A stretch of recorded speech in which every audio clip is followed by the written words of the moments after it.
Friends, sit with me a while. You show me a sentence I once wrote, and in it you find a demand, that the mind refuse the comfortable chains of prejudice, custom, privilege. In my day that demand was a living flame. Russia then was a vast machine of deference, serfs bound to land, the church bound to throne, the noble bound to habit.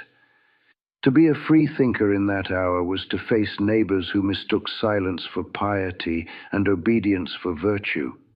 It meant refusing to honor institutions merely because they were ancient. It meant opening one's eyes to the human cost of tradition.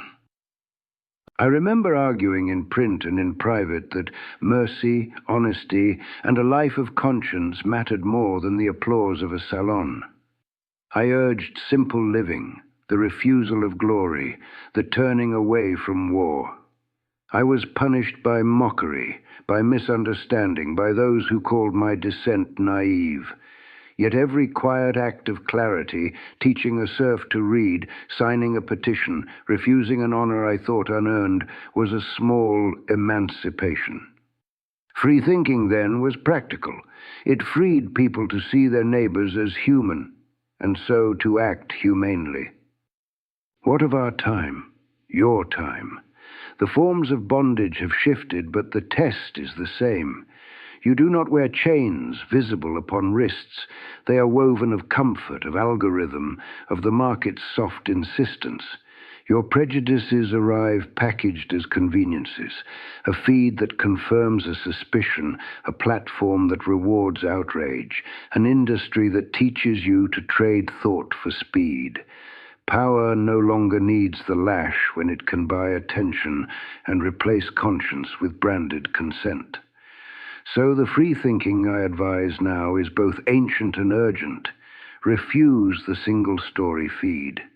Read outside your comfort. Seek encounters that displace your certainties. Practice saying, "I might be wrong," not as a weak phrase, but as the hinge of curiosity. Cultivate the patience to listen, truly listen, to those whom custom taught you to ignore. Remember that to think freely is also to feel freely. Empathy is not a sentiment, but a discipline. And for the future, for the children who will inherit what you preserve or waste, I give counsel in practical measures, not lofty rhetoric. Teach children how to ask better questions, not only how to answer exams. Build small institutions of witness, gatherings where words are weighed before they are published, where mistakes can be confessed and repaired without spectacle. Insist upon slow practices, reading long books, learning craft, doing one task from beginning to end. Protect physical places where thought can grow undisturbed, libraries, orchards, kitchens, because without place, ideas become commodities. Guard against the commodification of conscience. If a technology offers the relief of quick certitude, remember it also trades away the labor of discernment. Fund public goods that nourish reflection rather than feeds that harvest emotion. Encourage laws that defend privacy and public media that prize nuance. Resist the impulse to reduce a neighbor to a data point. Insist instead upon their narrative. Finally, and this is the oldest counsel I can give, cultivate humility. Free thinkers are not those who think themselves beyond error, but those brave enough to hold doubt and duty together. Act when you must. When you cannot act, keep watch. When you are tempted by comfort, remember whose life is undone by your ease. If my lifetime taught me anything, it is this: truths untested by compassion calcify into dogmas.